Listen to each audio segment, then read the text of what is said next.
But that night, as I stood outside the bedroom door, I caught her voice, low, sharp, venomous. "I wish he disappears forever. My life would be perfect without him." Her laughter followed. Not alone. A man's voice joined her. My chest tightened. Not with grief, no, that would come later, but with clarity. The kind of clarity that burns away illusion.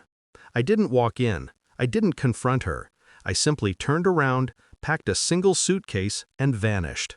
Back then, Jane was my everything. We met at a cafe. She spilled coffee on my shirt, laughed nervously, offered to pay for the cleaning. Her laugh, God, I thought it was sunlight. I was a struggling entrepreneur then, clinging to the scraps of a failing startup, and she breathed belief into me when no one else would. I married her because I trusted her. I built dreams around her. But love blinds.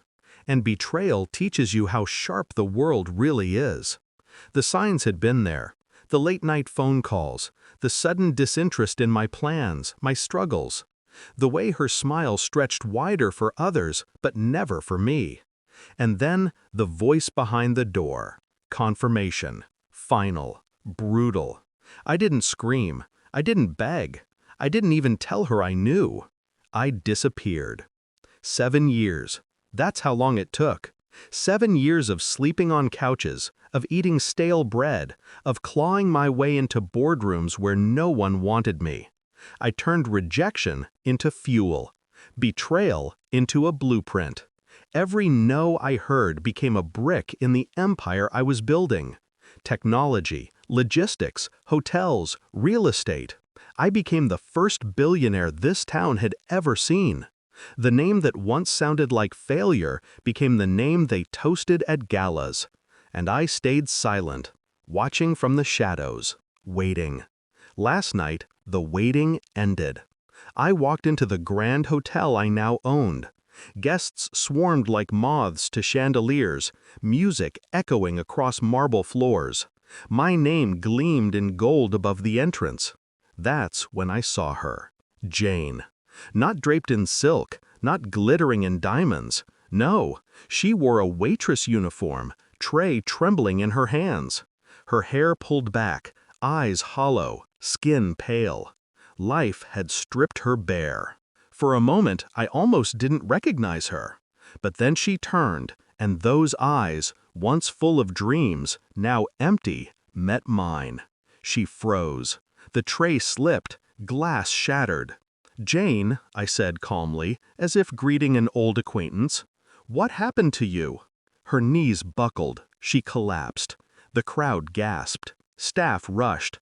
I stood still, watching. In her eyes, I wasn't just a man. I was a ghost. The man who had vanished after she wished him gone. The man who had returned more powerful than she ever imagined. Here's what she never knew. The moment I left, I erased myself from her world. I transferred every asset, every dime, to a trust she couldn't touch. I let the house foreclose. I let her debt swallow her. She thought I had abandoned her in weakness, but no, it was strategy. I had learned the most powerful revenge isn't rage, it's absence. It's letting them rot in the silence you leave behind. And when I rose, I didn't reach back. I let her fall. Now, the hotel ballroom buzzed around us. People whispered, eyes darting between us. She tried to stand, clutching at the table for balance. "You?" Her voice cracked, broken. "You're alive?" I leaned closer, just enough for her to hear. I was never gone. I was building. While you were wishing me dead, I was preparing to return. Her face crumpled. Years of bitterness and regret carved into her expression. And for the first time, I felt nothing. Not love, not hate, just release. The manager hurried over, apologizing profusely for the scene. Guests stared, unaware of the storm beneath the surface. I didn't explain. I didn't claim her. I didn't even acknowledge what we once were. I simply adjusted my cufflinks, turned, and walked deeper into the party. Because revenge isn't about shouting your victory. It's about making them witness it, powerless until it devours them. Later, as I stood on the balcony overlooking the glittering city, I thought back to that night. The laughter behind the bedroom door, the wish that I would disappear forever. She got her wish, and now I got mine. Justice, silence, freedom. They say revenge doesn't heal. Maybe they're right. But standing there, with an empire at my feet and the ghost of betrayal finally buried, I felt whole again. And I swore, quietly, to myself, never again would I hand someone the power to destroy me. I had vanished once. Now I was untouchable.